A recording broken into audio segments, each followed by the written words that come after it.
Rolling action.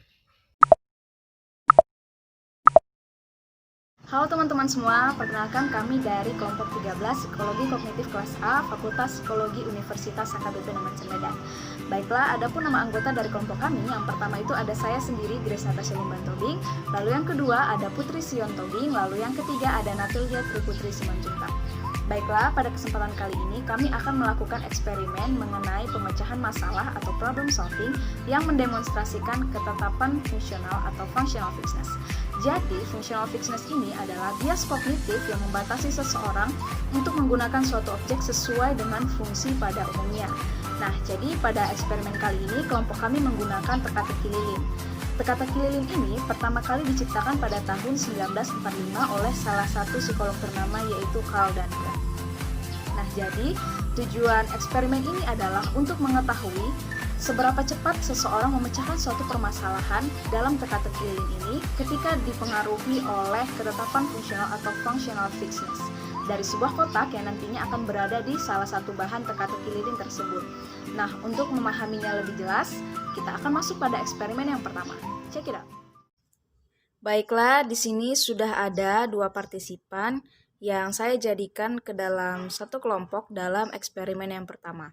Nah, buat para partisipan, di hadapan teman-teman sudah tersedia beberapa benda. Yang pertama ada sekotak paku payung, lalu lilin, dan mancis. Jadi, tugas teman-teman adalah menempelkan lilinnya ke triplek, tapi tetesannya tidak boleh jatuh ke lantai. Bagaimana? Apakah sudah paham? Baiklah, saya ulangi lagi. Tugas teman-teman adalah menempelkan lilinnya ke triplek, tapi tetesan lilinnya itu nanti tidak boleh jatuh ke lantai. Bagaimana? Apakah sudah paham? Baiklah, di sini saya sediakan waktu selama 5 menit, dimulai dari sekarang.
Baiklah, waktu menunjukkan 5, 4, 3, 2, 1. Waktunya sudah habis. Baiklah teman-teman semua, eksperimen pertama sudah selesai dan kita bisa lihat bahwasanya pada eksperimen pertama mereka tidak berhasil memecahkan permasalahan teka-teki lilin tersebut. Bahkan mereka menghabiskan waktu selama 5 menit yang tadi telah saya berikan, menghabiskan waktu tersebut tanpa memecahkan masalahnya dengan benar. Nah, jadi tadi teman-teman bisa kita lihat bahwasanya mereka ada yang memakukan lilin tersebut, lalu ada yang dijadikan paku payung tersebut dijadikan penyanggah lilin tersebut. Nah, dari situ kita bisa lihat bahwasanya mereka sedikit kebingungan atas pemecahan masalah untuk memecahkan masalah dari teka-teki lilin tersebut. Oke, baiklah, selanjutnya kita akan masuk pada eksperimen yang kedua. Baiklah, di sini sudah ada 2 partisipan yang saya jadikan kelompok kedua dalam eksperimen yang kedua. Nah, buat para partisipan, di hadapan teman-teman sudah ada beberapa benda. Yang pertama itu ada paku payung, lalu lilin, dan ada mancis. Jadi, tugas teman-teman adalah menempelkan lilinnya ke triplek, tapi tetesannya tidak boleh jatuh ke lantai. Bagaimana? Apakah sudah paham? Saya ulangi lagi, tugas teman-teman adalah menempelkan lilinnya ke triplek, tapi tetesan lilinnya itu nanti tidak boleh jatuh ke lantai. Apakah sudah paham?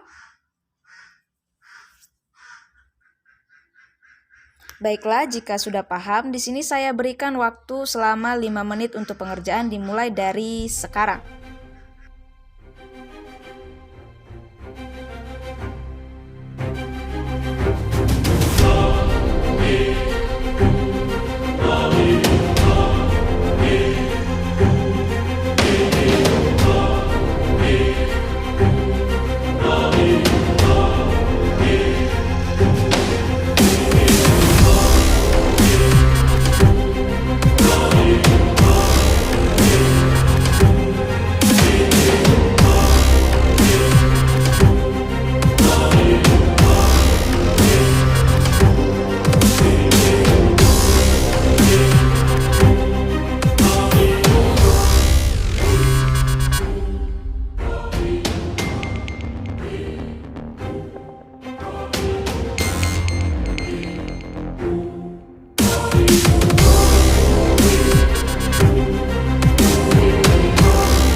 Baiklah, sudah selesai dan waktu yang tersisa sebanyak 2 menit 47 detik. Oke teman-teman, eksperimen kedua telah selesai dan ternyata hasilnya sangat menakjubkan ya, bahwasannya di eksperimen kedua ini mereka bisa menyelesaikan pemecahan masalah, menyelesaikan teka-teki lilin ini dengan baik dan benar dan bahkan dengan waktu yang cukup baik. Dari waktu 5 menit, selama 5 menit yang saya berikan, mereka menyisakan waktu selama 2 menit 47 detik lagi untuk menyelesaikan pemecahan masalah tersebut. Tapi mereka mampu menyelesaikannya dengan baik dan sesuai dengan jawaban dari teka-teki lilin tersebut. Nah, apa sih yang menyebabkan kedua eksperimen ini berbeda? Yuk kita simak selanjutnya. Baiklah teman-teman, eksperimen tadi sudah selesai dan dari hasil eksperimen tersebut bila kita lihat bahwasannya kelompok yang pertama atau eksperimen yang pertama itu gagal dalam menyelesaikan atau memecahkan masalah teka-teki lilin tersebut. Tapi pada kelompok yang kedua atau eksperimen yang kedua, mereka berhasil menyelesaikan teka-teki tersebut dan memecahkan permasalahannya dengan sisa waktu 2 menit 47 detik. Nah, jadi dapat disimpulkan bahwasanya di eksperimen yang kedua, waktu pengerjaan mereka lebih cepat dan mereka pun berhasil dalam memecahkan masalahnya. Nah, menurut teman-teman, kenapa sih hal itu bisa terjadi? Kenapa kelompok 1 mereka gagal dalam menyelesaikan eksperimennya dan kelompok 2 mereka berhasil menyelesaikan eksperimennya? Nah, hal itu terjadi karena kelompok pertama itu mereka terjebak pada fungsi tak berkaitan dari masing-masing benda tersebut. Nah, mereka melihat bisa kita lihat pada eksperimen yang pertama itu kotak tersebut diisi dengan paku payung. Sedangkan pada eksperimen kedua, kotak tersebut kosong dan paku payungnya berada di luar kotak tersebut atau diletakkan di lantai. Nah, ketika kelompok pertama atau eksperimen yang pertama, mereka melihat bahwasannya kotak itu dan hanya melihatnya sebagai wadah untuk paku-paku. Tetapi sebenarnya kotak itu juga dapat memiliki fungsi lain, yaitu sebagai penyangga lilin supaya lilin tersebut nantinya pada saat dihidupkan tidak bernetesan ke lantai. Nah, di eksperimen yang kedua tadi, kan posisi paku payung itu semua disebarkan di lantai, diletakkan di lantai, dan tidak berada di dalam kotak tersebut. Jadi kotak tersebut kosong dan bebas digunakan. Nah, pada saat paku payung tersebut disebarkan di lantai, barulah kelihatan dan partisipan berpikir bahwasannya kotak paku payung itu bukan sekadar wadah untuk paku payung, tetapi juga kotak itu merupakan solusi untuk menempelkan lilin dan menjadi penghalang jatuhnya lelehan lilin itu apabila nanti sudah dihidupkan ke lantai gitu. Nah, inilah yang dinamakan dengan functional fixedness atau ketetapan fungsional. Nah, psikolog ternama tadi yang bernama Karl Duncker, psikolog tersebut mendefinisikan bahwasannya ketetapan fungsional itu sebagai hambatan mental terhadap penggunaan suatu objek dengan cara baru yang diperlukan untuk memecahkan masalah. Nah, jadi seperti yang kita lihat tadi di eksperimen yang pertama, itu kan posisi ketetapan fungsionalnya adalah ketidakmampuan partisipan di eksperimen yang pertama tadi, ketidakmampuan partisipan tersebut untuk melihat kotak paku itu sebagai hal yang bisa digunakan gitu. Tetapi bahwasanya kelompok pertama atau eksperimen yang pertama itu, para partisipan itu berpikir kotak tersebut hanya untuk wadah untuk paku payung tersebut, seperti itu.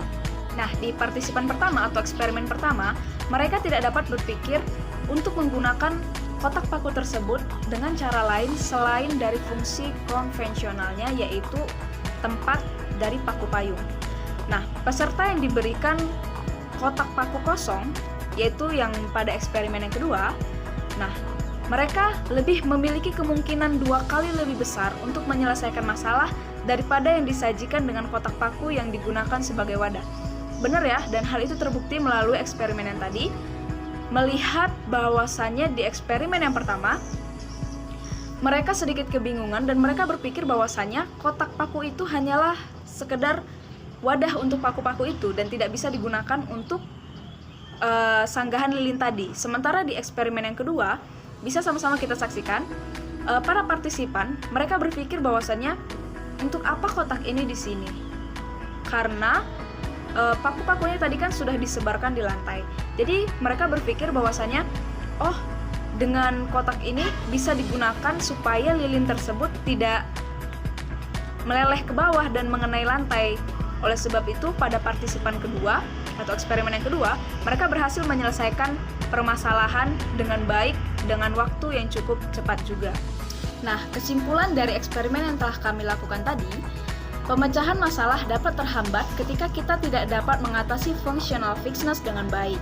Nah, selain itu, pemecahan masalah juga bisa dipengaruhi oleh cara pandang kita pada suatu objek atau kebiasaan dan tingkah laku kita dalam menghadapi suatu objek untuk melakukan yang namanya pemecahan masalah tersebut.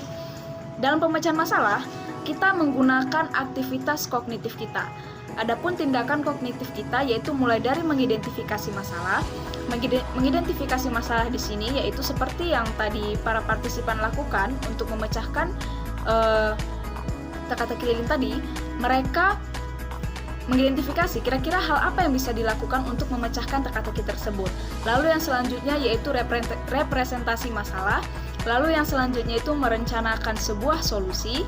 Seperti yang tadi partisipan lakukan, mereka merencanakan solusi apa kira-kira yang bisa dilakukan untuk memecahkan masalah ini. Lalu yang selanjutnya itu mengidentifikasi rencana atau merealisasikan rencana. Lalu yang selanjutnya yaitu mengevaluasi rencana. Dan yang terakhir yaitu mengevaluasi solusi. Nah, selain ketetapan fungsional atau functional fixedness, ada beberapa faktor lain juga yang bisa mempengaruhi seseorang dalam melakukan pemecahan masalah. Yang pertama itu keahlian, lalu yang kedua pengetahuan dasar, yang ketiga strategi pemecahan masalah, yang keempat keterampilan metakognitif, yang selanjutnya mental set, dan yang terakhir adalah memori. Teman-teman, itu dia eksperimen pemecahan masalah yang telah kami buat. Semoga eksperimen ini bermanfaat bagi teman-teman semua dan bisa menambah pengetahuan teman-teman semua. Terima kasih telah menyaksikan, sampai jumpa.